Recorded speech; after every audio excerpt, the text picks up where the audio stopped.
Well, good afternoon or good evening. This is a time of the day that we can say either way, good afternoon and good evening.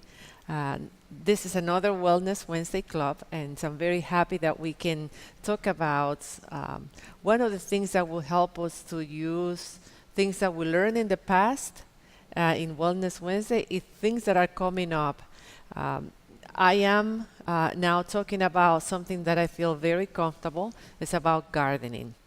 And I have been gardening for a long, long time and doing organic gardening for sure for the last 18 years. And so my son is 18 years. I started to really focus on organic because I believe that with a very new life, babies, we should be focusing on giving them the best we have from nature. And here with me is an herb basket that I have been growing for the last 14 years. Is this indoor or outdoor? Both. Right now is outdoor, and this rosemary is younger than this rosemary. And this year outdoor season from I put them out early this year actually. It went through some stress because I put them out early. The spring was not quite in full bloom. There were some nights that were cooler in April and in May too. And so it resent a little bit, but again, this is a in and out herb basket. It is with me inside the kitchen during the month of November, December, January, February, and March. And I use fresh herbs year round. And the more you trim it, the more she gives you. And this is one of the laws of life. If you are generous with just about anything you have, your time and your talents and your treasure, there is a way that things come back to you. And this is the best example because most people tell me that rosemary, and then I have oregano, and I have sorrel, and I have sage. They, they don't grow that much when they are indoors, but I can show you that yes, they do. If you treat them well, and this is all organic. They have been organic since I put the seedlings in there. The soil has never had any pesticides, any chemical fertilizers, and I will explain to you how the herbs they are low maintenance plants. That's one of the things that I like the most. For a busy mom and um, and professional and all the things that I do, I rather have things that are low maintenance but still give me a good return if you treat them well. So we are going to talk about today about the medicinal uses of herbs. So most people are familiar with the culinary herbs, the herbs that we cook with. And by the way, if you want to have, there are so many books about herbs.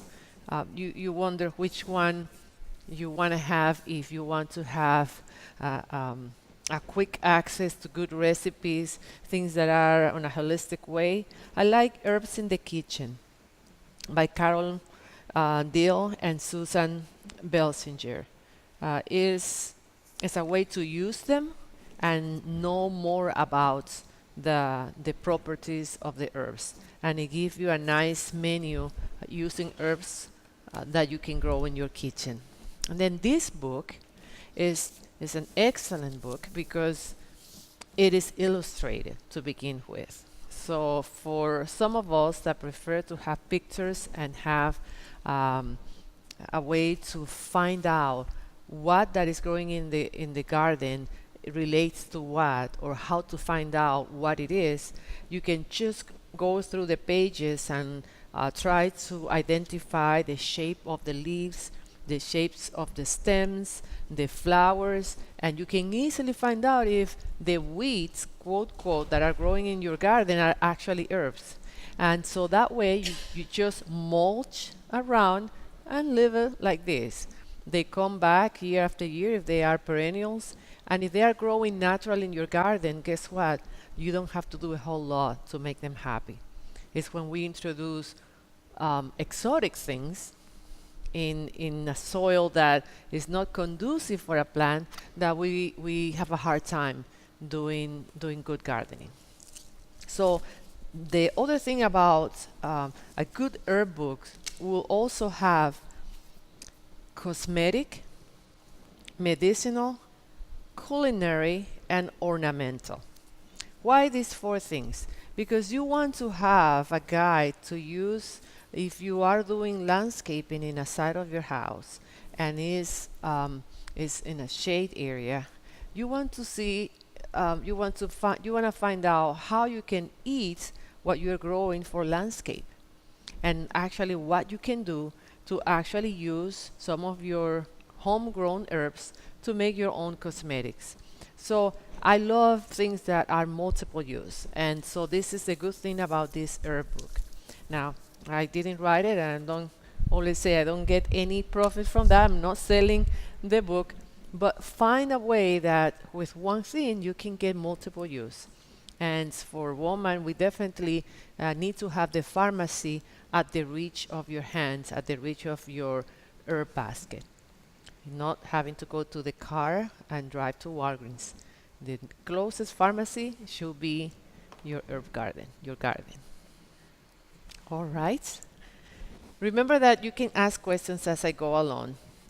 This is a class that I taught for a couple of years at Angelic Organic Learning Center with another, uh, she's a naturopath doctor, Alison Becker. She's in the Rockford area, and she specializes in the use of herbs for medicinal use. So some of the things that I have here to share are things that she applied in her consultation, and some of the things that I have in there also, things that I have used and are tested and tried in 3 teenage boys today. And I did most of the healings in my household with herbs. So, and I have her phone number because many times we want to find out a good doctor that relies on a natural method of healing. And I'm very glad to have some contacts in that area. Well, you probably wonder, herb or spice? And I'm talking about that is considered a spice for cooking, or something that is a medicinal herb that is on a different category that doesn't go next to the salt and pepper shaker. Well, how to distinguish that? Even though there is no clear distinction between a spice and a herb, the reality is that in general, spices are aromatic fruits, flowers, or bark. They are most of the time grown in the tropical regions of the world, and they have a heightened sense in the taste for us. The herbs are mostly, the composition is we are using the leaves and sometimes the seeds. So here I have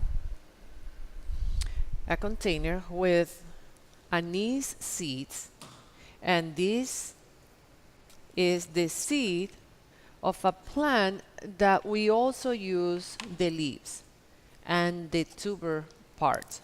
So how many of you know anise seeds? And I want to talk about a little bit more about that and the properties of it. But it's dill. So the plant that we consume, and we can use the leaves of the anise plant is called dill, and the seeds is anise. So some people say that anise, since it's a seed, it will be considered an herb, and then dill will be a spice.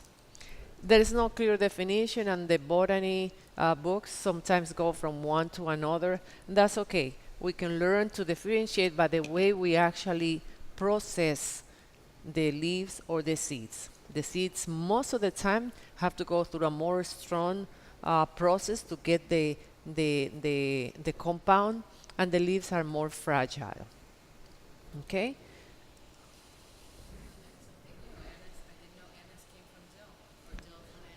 Yes, yes.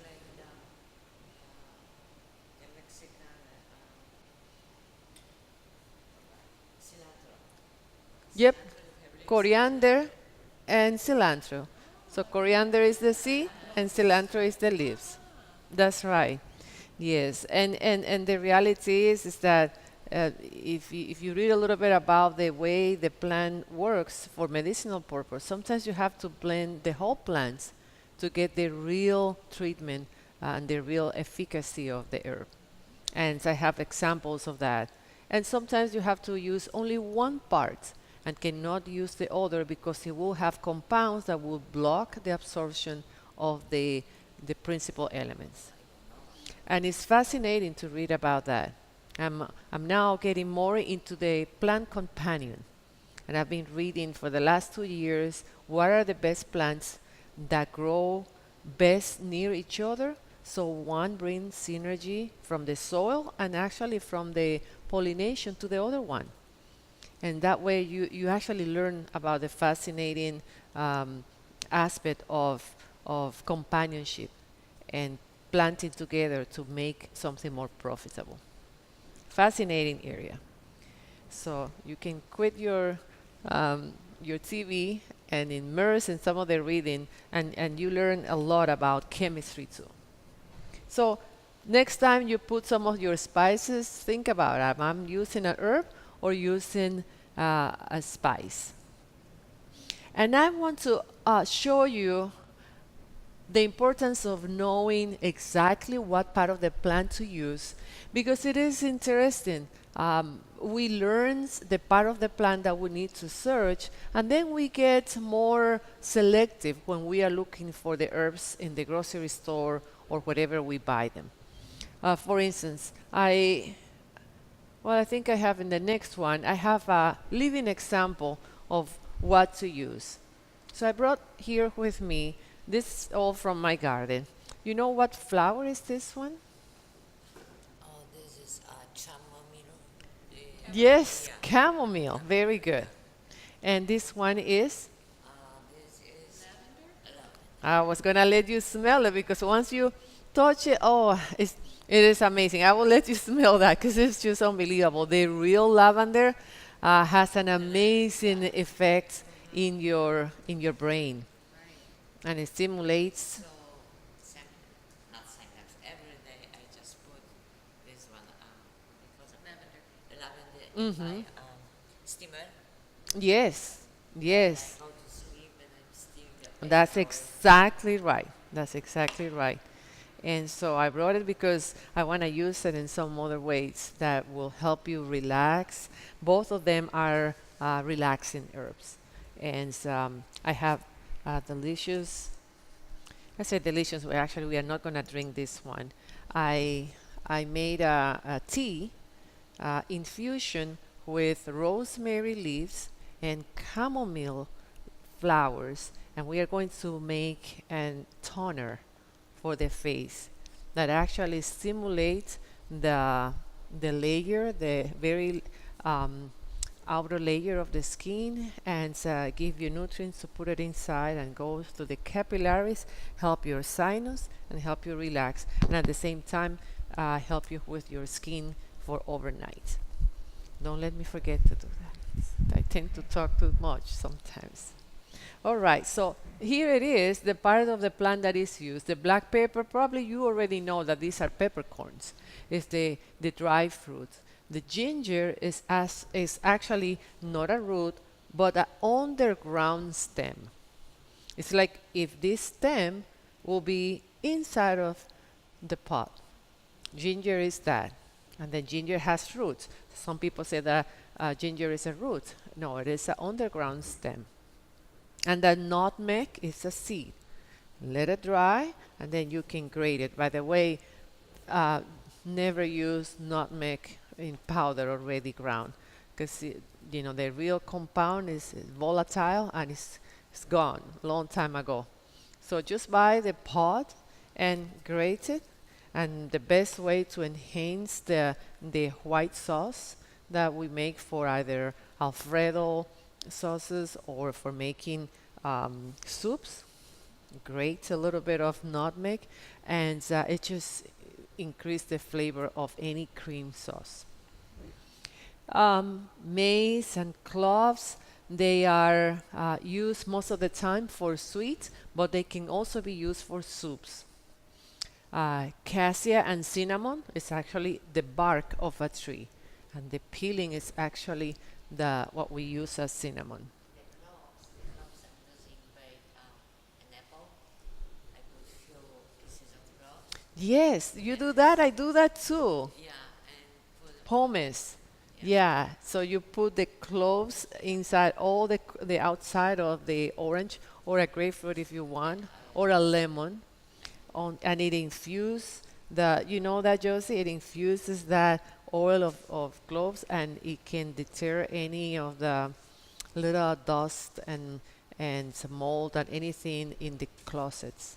Oh, but I'm talking about apple. I'm baking the apple. Oh, for baking the apple. Yeah, Okay, that's for infusing flavor. yeah. But if you want, do it with an orange, with a citrus fruit, You put to the closet. and put it in the closet. You let it dry, Uh-huh. and then when it's dry, you put it in your closet, and it just is an amazing fragrance essence. And at the same time, it imparts some smell that the molds and some of the dust mites do not like. Oh, It's wonderful. It's very, we like it. Yes, it is very good. And turmeric, I'm not going to say anything else about turmeric because I have talked quite a bit about turmeric in my Wellness Wednesday.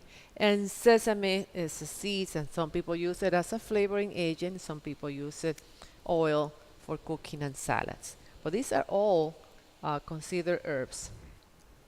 So I don't know if you wonder about that, if you are like me curious about what is it that that herb um, has that impart medicinal property. Well, actually, it's a chemical compound that is in the plants, and sometimes it is related to the color of the spice, sometimes it's related to the smell. But these are terpenoids and terpenes. They are chemicals with the properties of oils, and they contain compounds that are like fatty acids. When they are ruptured from the plants, they release the smell, but these actually are used by the plant to either attract or repel pollinators or insects, and they protect the plant against any infection. So we are actually getting the benefits of a mechanism that the plant has to defend itself. And the better, the best use of that is if you grow them. If you know that there's nothing that has been there to alter the composition of the oil. And that's the beauty of doing organic gardening. Okay? And so the more intense, the better it is the soil, and the quality of the soil, the more intense and the higher content of nutrients the plant can get.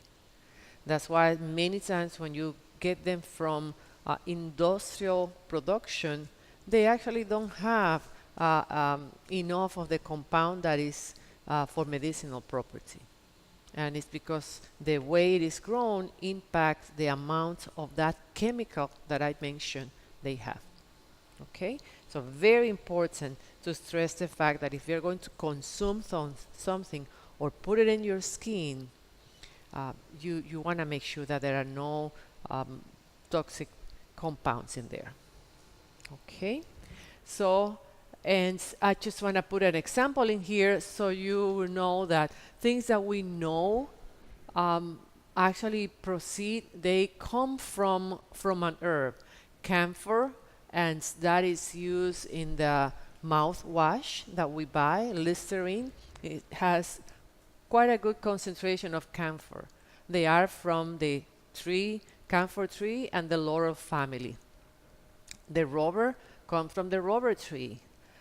The pine liquid, the, yes, that we buy, it's actually from it's a turpentine from the pine family, and it's an organic solvent, so you can use it for cleaning, and it disinfects. It actually kills bacteria. And regarding to that, I brought with me some tea tree oil. which is considered one of the most potent antiseptic, antibiotic, not just bacteria, but viruses and fungi. And I use it quite a bit for cleaning in my home. I prepare my own disinfectants and cleansers, and that way I know that if I'm cleaning a countertop, I'm not leaving behind like traces of products that I can eat if I put a piece of food in there. So that will have no secondary negative effect. And all the essential oils are actually terpenoids, that compound that I mentioned. And they are used by the plants. And part of the medicinal use of the herbs is to use that in aromatherapy. And it's actually one of the resources that naturopath doctor use to heal people. And it's a science by itself. Maybe one day I'll talk about just aromatherapy. And I use the diffusers to use some of the compounds and extract of the herbs. And so you can buy them like this. This is rose water, and this is rosemary, and this is my favorite, lemongrass. You like that too?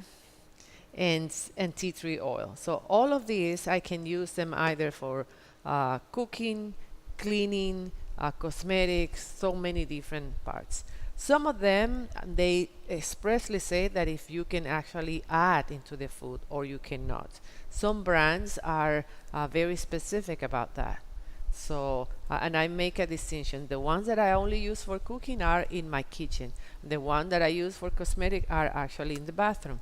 So, just always read. Young Living, this is a good one. Which one? Young Living. Young Living is one of the best one. Yes. Some of the Yes, very expensive. But I tell you what, it actually you can use that as medicine or as a stimulation of your body and your mind, and that will not happen with a chemical over the pharmacy type of perfume. I I always keep with me. So this is my cosmetic bag. And over here, I have rosewood. So this is one of the very expensive one. Only use drops, but it is besides that it's a fragrance, a sweet smell. It also increases the alertness. And if you want to do long driving and you want to make sure that you stay awake and when you're reading you have clarity, you can use some of the essential oils of herbs to do just that. So if people will realize that they can stay away from medication and from drugs that have unintended consequences in other parts of your body, if you learn how to use the medicinal herbs, I think you will avoid a lot of issues with secondary effects. The naturopath doctor that I was doing the seminars, she does compound herbs. So she order organic herbs, and depending on what you need, she makes formulas specifically for some medications to replace something, and you can get into more details if it's specific for a illness. She knows the concentration, and if she's doing aromatherapy plus homeopathy, which is based on the dilution of a compound, she uses both in a synergistic way. So medicine can be done without the use of those heavy drugs that we are using these days. So, and I will skip some of that just for the sake of time. I think I will be happy to do that some other time just to talk about aromatherapy. It is a whole different topic. I wanted to have this here because I have rosemary, which has a strong effect and can be used in animals, can be used with your pets. can be used internally and can be used externally. These are the common essential oils for aromatherapy. And I put in there the ones that I think should be in the cabinets of every family. Why have it in the cabinet? Because if we don't have it handy, we tend to resort, when we are desperate, to what we know we are comfortable or our mother or father told us. But if we have it handy and we have a little chart like this, where we can say, okay, I have somebody with a toothache, we know that we can use chamomile. And I think, even young women should be introduced to that as they begin their families, to have that handy and know how to use the tinctures, how to use the herbs. You will not have the effects or the worries about overdosing or underdosing, because most of the time the body balance itself. Okay. One that I want to point out again is rosemary, because this plant is so easy to grow. I don't like to focus on things that are hard to grow and hard to maintain, because in this club, I want people to start practicing things right away. And so, with a visual demonstration like this, I can tell you that with rosemary, you have right in your home things that you can use for bronchitis, for depression, and mental alertness. We can have maybe a separate class on demonstration on how to extract, but I brought with me one simple way is the making tea. And I also make tinctures at home. You can use vodka to extract the compounds of the herbs, and that's something that is inexpensive, easy to do, not complicated, and it stays, the compounds in tinctures, it stays for years and years and years. And with the tea, you do it and you use it for a couple of days, and the properties are right there. And again, I always use my color glass, because the herbs are affected by light, and it's better to, once you finish the infusion is boiling water and making a tea out of the herbs. And once you have it cool, then you mix it with other ingredients. Okay? So, and then with rose, you can use rose for insomnia. So this little container that I show you, you can use it in different times of the day when you want it to have different effects. So it is nice for relaxation if you use the chamomile and lavender if you don't want to drink anything, because many people like to avoid drinking before they go to bed. So, and I also like to encourage people to see which one works with them. Because for me, rose, and I'm using rosewood, which is different from rose, and it's not sandalwood, it's rosewood. It actually keep me alert, keep me awake, does not put me to sleep. So, and many people have to try and see how it reacts to your body. And then once you know that, keep a note on that, and you learn how to know your body, and you learn how to use it for the right purpose. So many people, say, okay, for my kids I give this, but when we have more than one kid, you have to try and most of the time they don't react the same way. So, any questions about these herbs and their use? Look at this eucalyptus, is anti-inflammatory, arthritis. Who in our family wouldn't use that? And just I have an eucalyptus tree at home. I don't know if you remember, Josephine. It's a tall one, and I have to keep trimming the top because I want to keep growing and growing. Eucalyptus is a tree. I bought it 5 years ago, and still going. It's not the best looking plant that I have. It's not. It's like very tall and slender, have two branches that are giving me lots of leaves in the bottom, and then you have to go all the way to the top and then decide to take two branches here, one here. Ugly looking thing. And then I take leaves as I want. So I'm not doing a nice job at making a nice bush, but guess what? Very useful. Very, very useful.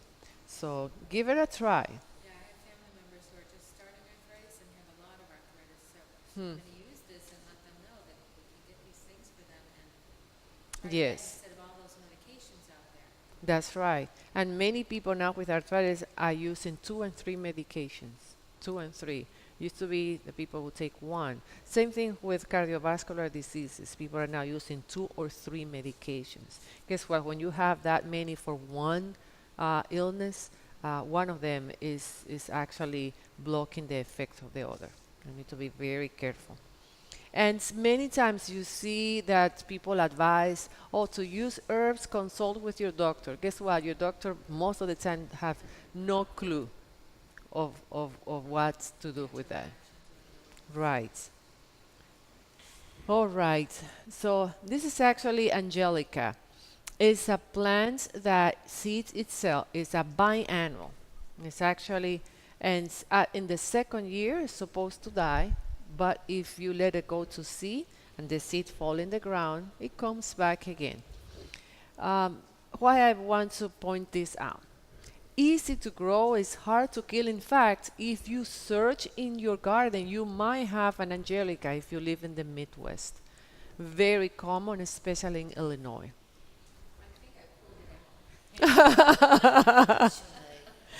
Yes. And again, if you have, a book like this, just browse and take a leaf, see if it's pointing in three or it has alternating leaves. Just find out which one it is and discover what you got in your garden. But this one is excellent because it regulates the menstrual cycle.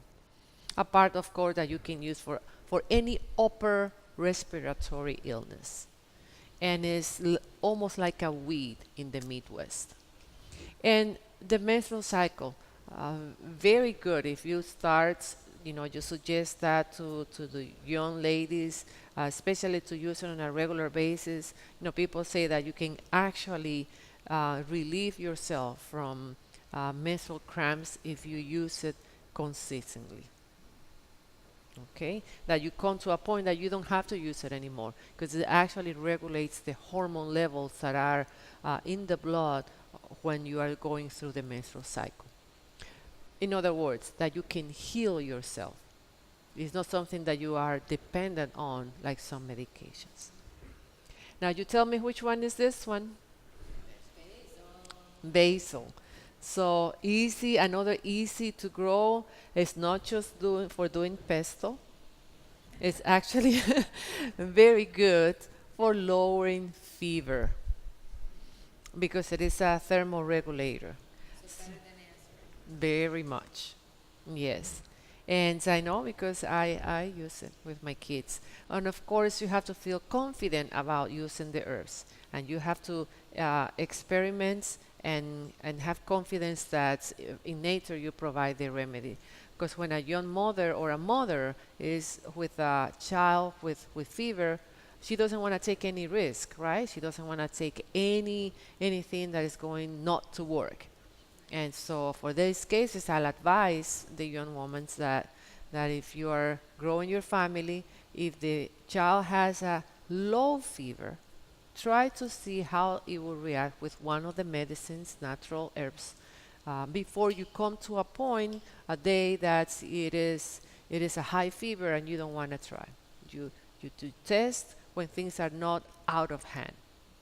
That means that you have to be looking and watching and being attentive to your children.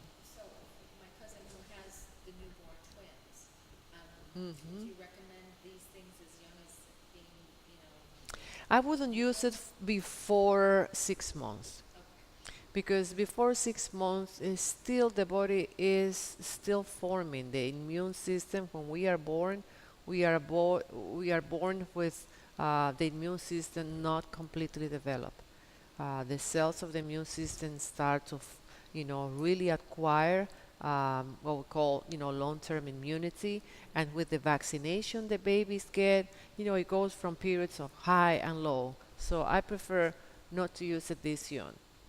But after that, diluted version, you can use the books that are available to know what's the dilution of the herbs that you should use for babies less than. Not in these two. I have other books. There is one that um, is actually the author's name is Rosemary Gladstone. And she has a very good book about herbs and how to use them in all ages. So, all right. So there you go. And of course, the other things about basil indigestion and people have used for peptic ulcers. So um, very specific things, things that sometimes we ignore, is also good to know. An easy one, calendula, is one of the best herbs for skin issues. I have calendula also in my garden, and it is an annual, so you have to plant it every year. And the dark yellow leaves is the color has a high beta carotene content, and it's one of the best healers of the skin in any way. Even people that have used and make salves and ointments with a high concentration of calendula, they have report that they relieve from rosacea and also from erythematosis, which is a skin disease that you feel the skin is even thicker than normal and patches. So it is an amazing herb for the skin. Mhm. This is a weed almost. It's Melissa officinalis or balm, lemon balm. Um, Gardeners do not want that. Or if they have it for the specific uses, they like to put it in a pot grown inside ground because it can reproduce like it can take over your garden very easily. But it's very useful, and it is used for lowering blood pressure, and it's safe for children and for babies. Mhm. And by the way, I put it in here. Yes, it's colic. Colically babies, you make a diluted tea of lemon balm, and it helps with the discomfort of the babies with colics. Okay. Garlic chives. They you can see them in early spring. You have some. Yes, and I love the flowers. I made a beautiful Japanese arrangement with these cute flowers. Good for colds and lung congestions. And then I want to group all of them, the carrot or parsley family. And I have uh, several pictures of that. So this is anise or dill, and it's beautiful. You can also make beautiful arrangements with dill. And they are all in the carrot family. And these are all in the same family: cilantro, celery, carrot, cumin, parsley, caraway, coriander. Yep. And so I have listed the properties of that. This will be available in the website wellnesswednesday.club to use it as a guide. And this will be your introduction. I highly encourage you to go to the library, check out some books, check out some DVDs, and you just sit down and let somebody that is an expert explain the uses, the gardening tips, and all that. It is fascinating, actually. And this is garlic. This is one of the things that I'll be looking forward to grow in the Bahamas. See if we can grow organic garlic. Yeah. Yes. And of course, garlic, I can say a lot about that. I'm not going to start because it has been used, of course, for flavoring, but it's way more than that. It is one of the best herbs in all the nature in Kingdom. And lemongrass too. I have been saying that it's my favorite for a while, right? So you think that all of them are my favorite. But this one has the best aroma and the best taste. And during the winter, when you sip on a lemongrass tea, it just gives you a whole lot of things that are actually good for the winter. It boosts also your uh, it increases the adrenaline and increases the attention span of some kids. People have been using this in compound with other herbs for kids with attention deficit disorder. Lemongrass is good for diarrhea. It actually slows down the movement of bowels, inhibit blood coagulation. It's just an amazing list. It's an amazing herb and very easy to grow. You have to bring it inside though because it is a tropical grass. Marjoram. I have marjoram all around in one section of my garden. Very easy to grow and it's a perennial. You don't have to, once you plant it once and it comes back every year. And so I even put in here uses of marjoram. It is such a simple and humble herb. You think that, you know, you can use it for more than your tomato sauce or some of the spice in some of the dishes. But yes, it is a medicinal plant and it's very good for laryngitis. And again, how to use it? Drink the tea. Um, One word about drinking the tea and making tea is that make sure that you always boil the water, and once it reaches a certain temperature, some herbs have a specific temperature range that they can be extracted. But don't worry too much about that. The herbs are very forgiving. You boil them and don't put the herbs right away. Just let them go down and it's not bubbling anymore. And chop the herbs finely, even if you can use the grinder that I show you in one of the Wellness Wednesday, this is bad because you want to break the leaves, break the bark, and make sure that the essential oils are actually out of the plant material. Let it sip for a while and then strain it and use it. And just nice and warm is better because it is absorbed much better that way. You can use cold tea. Use it after you have done the the steam the steam extraction. No time to live. Maybe next life. I So know much information, lots, but you know this has been over many years that I've been just learning a little bit about this, and then I introduced a new plants in the garden this year. So this year I'm introducing two new plants. In 10 years, you learn because you have been cultivating and using and finding out. This is the best way to spend your free time. And pretty soon you'll see that you don't have much free time like I do. So mint is a nice plant that again some people consider as a weed because it's hard to get rid of. A lot of applications for that. And I actually had a mint plant that I grow from the roots to give it away as a gift. I will bring it on next Wednesday. I left it at. Um, so one word about sage. It is an excellent companion for rosemary. Both of them like to have the soil drained completely before they get a new one. what soil do you use? I use um, organic potting soil. This is not soil that I grab from the grounds in my garden. Neither is one of those sterilized soil that they sell in the garden store, and then they put some added fertilizers and little compounds so you don't have to feed the plant. This is organic potting soil. And then I add worm compost. These are also acquired in a garden center, but I do my own worm composting. You can do your own composting in your garden, piling up greens and brown leaves, and you make, the best fertilizer for that. And also remember, I have chickens in my backyard, so I age the manure of the chicken and I compose it, and then I also use it as an amendment. Nothing but organic compounds. What about the pet store? They say organic.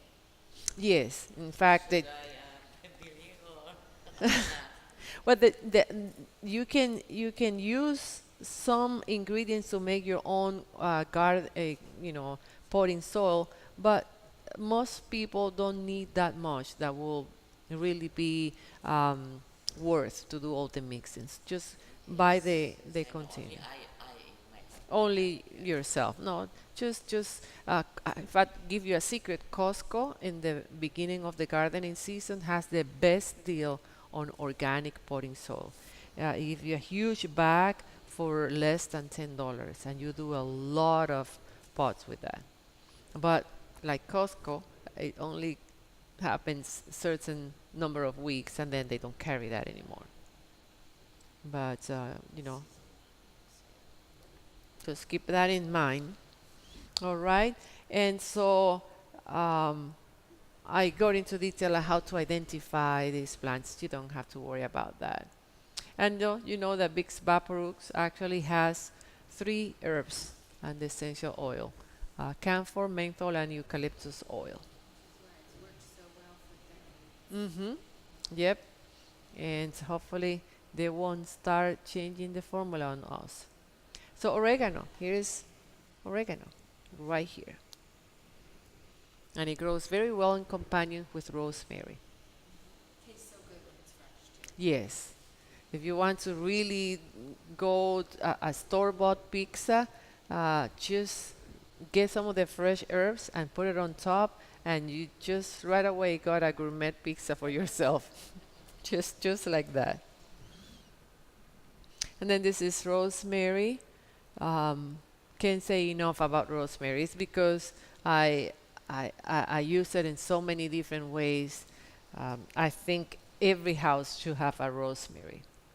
And then there are some other more specific, like rue. I don't know how many of you know rue, but this one is actually good for rheumatism, pain, and this one I also use for my mother-in-law when she was ill with liver cancer. So there are some things that you learn it because you are looking for that, and there are some things that are growing in your garden. This one doesn't grow naturally in your garden, but if you have any issues with what is listed in here, including varicose veins, sorry for the misspelling in there, it's a good one for that. Sage is right here too. I say that I was going to pass as I speak some of the samples of the herbs. This is sage, and this is rosemary. And you can rub it strongly in your fingers, and you can smell that. So a nice basket, you can do it with oregano trailing in here, rosemary doing it upright, and then you can have sage on the side. And then I have this one, which is I've mentioned before, is sorrel, that now I'm putting in any of my plants because I like it so much. And it grows well. It's not the best companion because it needs more of the nitrogen compound, and rosemary gets a lot out of it. So they grow well together For a little while, and then after that you can see the yellow leaves. Is because it needs more nitrogen because the rosemary is pulling it out. And then I ate all the oregano in my last cooking. Have to let it grow again, and it will. So this is sage, and this is sorrel. So you see this one here? This is the way it is growing in my garden, a beautiful rosette like this. And the more I grab, absolutely great soup. And the best way that you can do is to always get it from the center. Get it from the center and then get some from the side. But to keep a nice bunch like this, remove these young leaves in the center. And so if I had done this in here, I would have been a rosette in here. It could be very decorative too.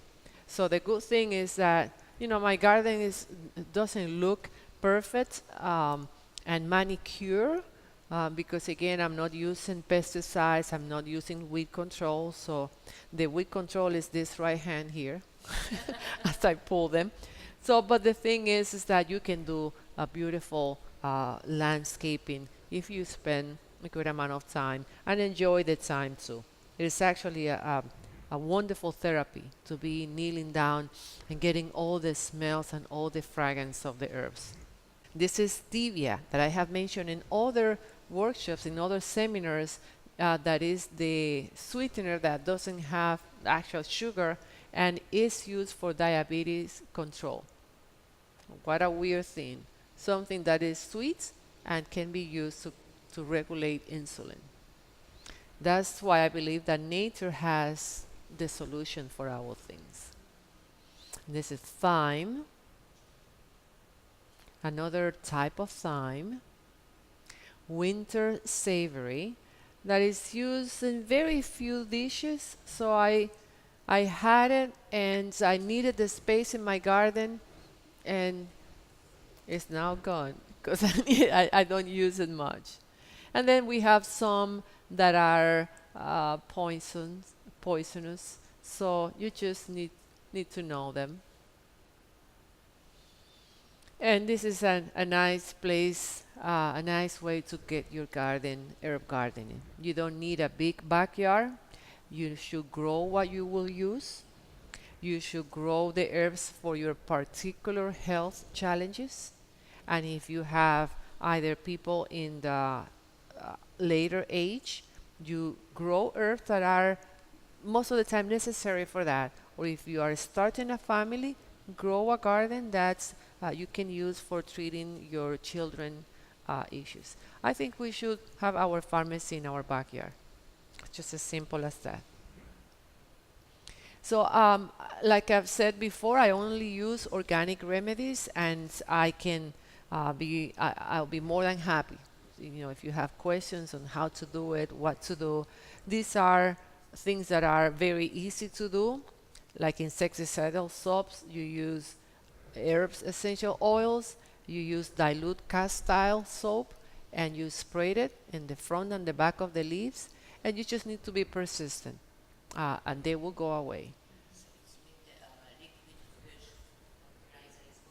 It's very good. It's actually a soil amendments. It provides many micronutrients in the soil. And you take a bottle and you make a dilution of that. Most of the time it's a 1:10 ratio with water. And that diluted fish emulsion is absolutely the best thing you can do for your soil. Excellent, excellent. And then if you combine liquid fish fertilizer with kelp and seaweed, you can mix both of them. Now you are providing the micronutrients and then the vitamins that the plant needs. And your plants will just blossom. It will be just absolutely nothing that can take. And you should make sure that you mix around the soil. Don't let it cake and make hard because that if it gets that way, the water actually doesn't go through the plants and nourishes the roots. It goes around the pots and it dries and rain again. Make sure that you are removing the soil, pricking the soil, so it actually drains well. Okay? All right. And we can talk about some other time about how to take care. I grow things from seeds because they are less expensive and because I love to share, with other people that do gardening. And here I have some recipes for making pesto. If you are vegan, you can replace the Parmesan cheese and you can use flaxseed. flaxseed. You have to grind it very well, and some people like to slightly heat it up to get some of the mix of the protein and the sugar, natural sugar in the flaxseed to give it a different flavor. But something so easy, and you can use your basil. And this is one of my very favorite recipe is the garden herb crackers. You don't have to use chickpea flour. I made this recipe in the last time I taught this as a class because half of the class were gluten intolerant. So I made the adaptation. It's gluten free. Gluten free. And another thing that you can do is to sprout the grain and dry it and grind it in your high speed blender and make your own sprouted grain flour. And then just simple, salt and the sesame seeds. And then what I do is that I grind the rosemary and thyme very finely and I mix it in the dough. And when that thing is cooking and baking, it smells delicious. And then it just goes very well with tea. Very well with tea. And and you can keep it in a Ziploc bag. And these are your crackers that could, is can actually be used to give some herbs as a medicine to some kids. My kids didn't know it, but I did that many times. Yep. And even when I wanted to give them garlic, I use the basil pesto as a carrier of garlic. Yep. hmm All right. So there's a recipe. It will be available in the website. And this is what we are going to do now. So it's already 8 o'clock, and it's the time that we finish talking and we start doing things. All right, so now let's do the practice of some of the things. We're going to drink some, and let's see if I have another one in here. I have a recipe for the calendula salve that I will put it in the website. And here are the way to extract the compounds from the herbs by infusion, by decoction, by infused oils, by using salves and tinctures. So these are different ways that you can use your herbs. Okay. Well, I have over here fresh peppermints in a stainless steel gloves that I chop, and then I put it in there, and it was boiling water. And I put also peppermint tea bags because you can make a cold and you can make a tea drink. So if you want to try nice and warm tea, you can have it before I mix it with the lemon juice and the ice. Okay? And you can taste it both way. I brought here honey crystals. These are 100% natural. It is a combination of honey and organic brown sugar. Okay, and we can do that while you observe how I make the toner for you. All right. So who wants the nice warm tea? Yes.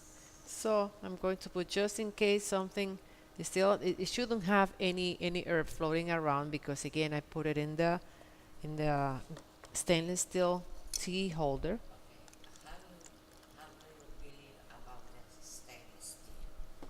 It has great Yes, it's the by 10. 1816.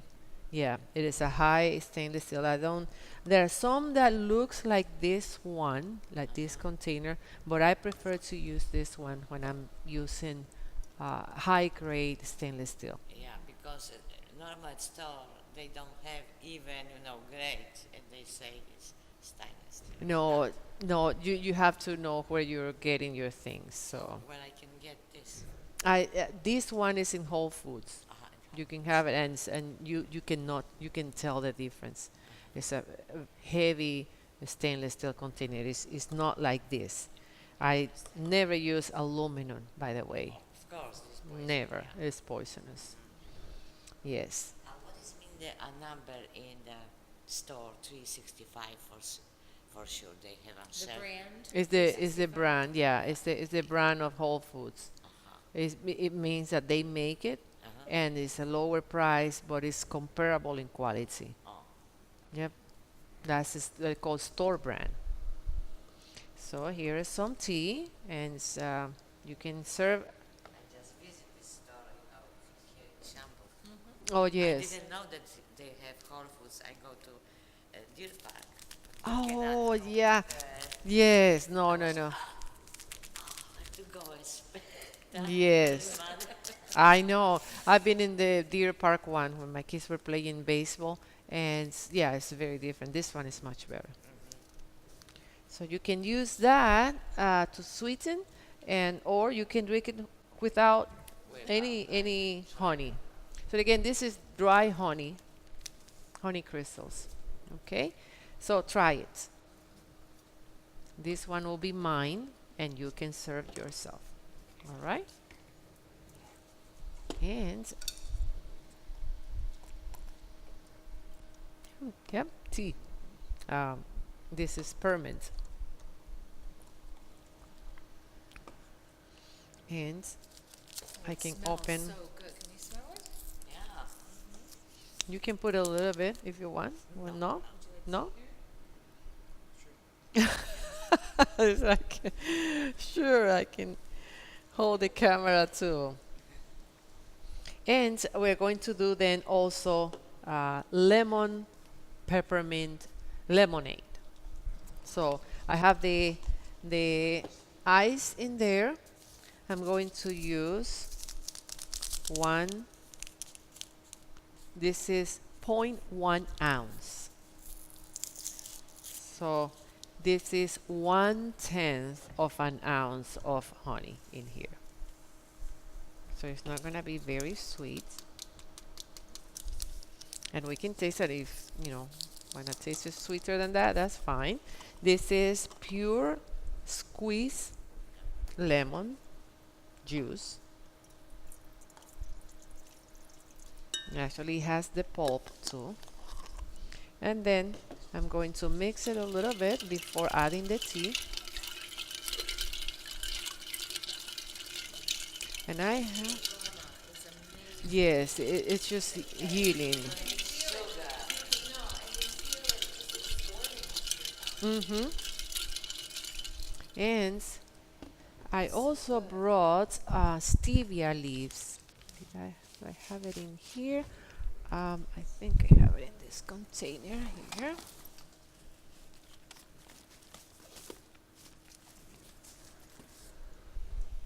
Well, it seems like I left. Oh, maybe it's in my purse. Right here. I thought if somebody wants to use the leaves, there they are, fresh, and they are washed, and they are again stevia, natural sweetener. Have you tasted the stevia leaf? Yeah, very I'm sweet. using You are. sugar. It is an amazing leaf. It's sweet, sweet, sweet, sweet. Tasty one? You need to taste one. Yep, you can take this one, and it's organic. It's just Put it and then drink, or it's you can, yeah, you can take a tip a little bit. Yep, and you will see what it is. So just the dry honey and the lemon, and then I'm going to put some of the tea in here.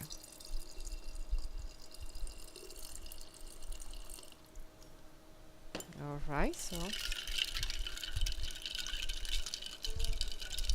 cool and refreshing. Now this will be very strong lemon because I don't have any water in here, only the water that actually melts while I was speaking. So we can drink that too. Now let me show you how to do a herbal toner. And it's something it is so good for the skin. Very, very simple ingredients that if you are going to get into herbal cosmetics, very inexpensive, is vegetable glycerin. This costs probably less than $5, and you use drops of this, and it is a natural emollient, a natural moisturizer of the skin, and it will serve to dilute some of the oil components of the rosemary and the chamomile.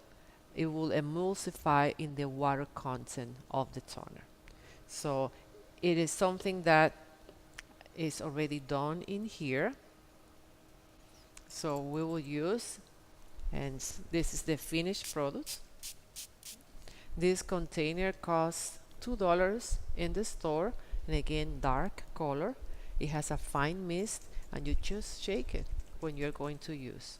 Now, when And you you said emulsifier, that means like blended? blend together. And let me show you how to do it. So this is already 4 ounces. So the recipe has 4 ounces of the herbal infusion in distilled water. Why distilled water? Because distilled water has no solutes, no particles that will compete with the compounds, the essential oils of the herbs. And so there are 4 ounces in here. I will strain it in a cup.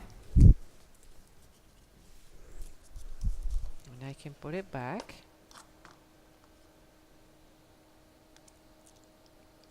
This is rosemary, and here are the chamomile flowers in there.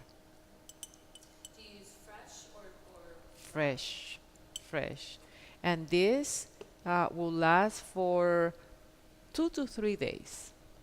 So this is not the toner that you will leave forever in your bathroom. This is the one that you're going to use all over your face, morning, afternoon. And if you don't put makeup, you can just do it again during the day and have it handy when you feel transpiring,